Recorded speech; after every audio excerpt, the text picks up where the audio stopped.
You guys have had a few days now to digest that win.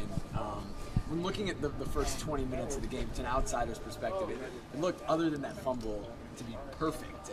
What did you find that was not perfect in those first 20 minutes? Oh gosh, a lot. We didn't play that well. I thought we played really complimentary football in a lot of ways.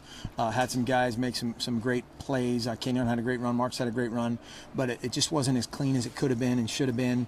We came in on Friday and met, and our guys, acknowledged that and kind of like any game, we moved on. But I think the biggest part of that is offensively, defensively, and special teams wise, we played complimentary probably for the first time, and you saw a segment there where that part could be pretty special, but we have to do that for the duration. How do you play, I guess not that well, and score 43 points in 20 minutes? Well, we had some guys make some individual plays. Some guys just make some great runs, or had a great throw and catch there in the corner of the end zone, and there's always things that you can clean up.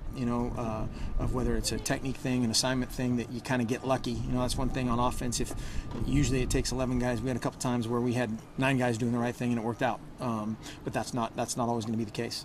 Marcus running the ball, a lot of people wanted to see it. We're waiting to see that, I guess, from a fan's perspective. He had that long touchdown run in the spring game. He finally kind of broke out on the ground.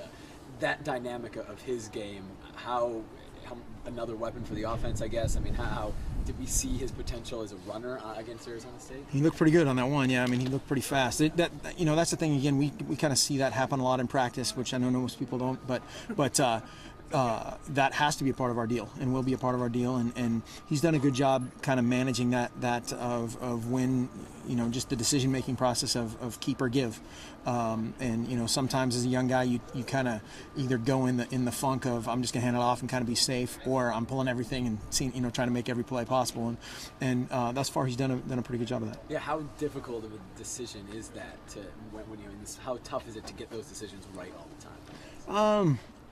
It varies. We talk about instantaneous common sense. Should I have the ball or should that guy have the ball?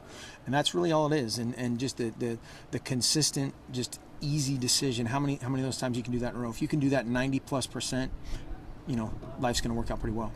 Watching the USC Colorado game, I don't know if you've gotten a chance to yet. Trojans, 50.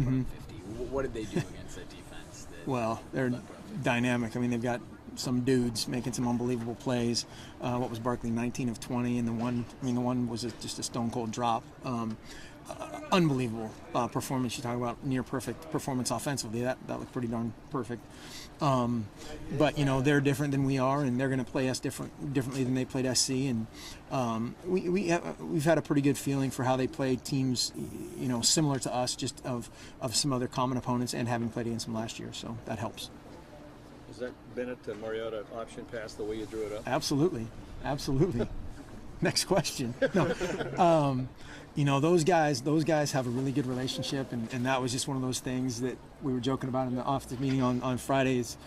It better be a touchdown. There's some issues, but had another chance on a different play to have another one, and so that's one of those things you kind of joke about. But those guys are dynamic playmakers, and we need to just keep having them involved.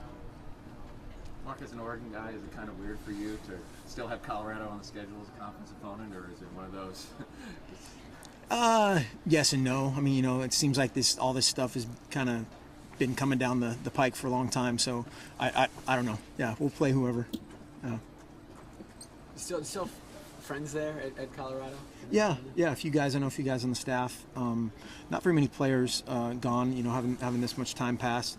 But yeah, I know a bunch of the support staff guys are still there, and a couple coaches. I know we talked about this last year in the same situation. But are you in touch with them then during game week? Does it go silent during game week? How does that? I'm pretty silent in general, so it's not really just because we're playing one team or another team. I just don't network that much during the course of the year.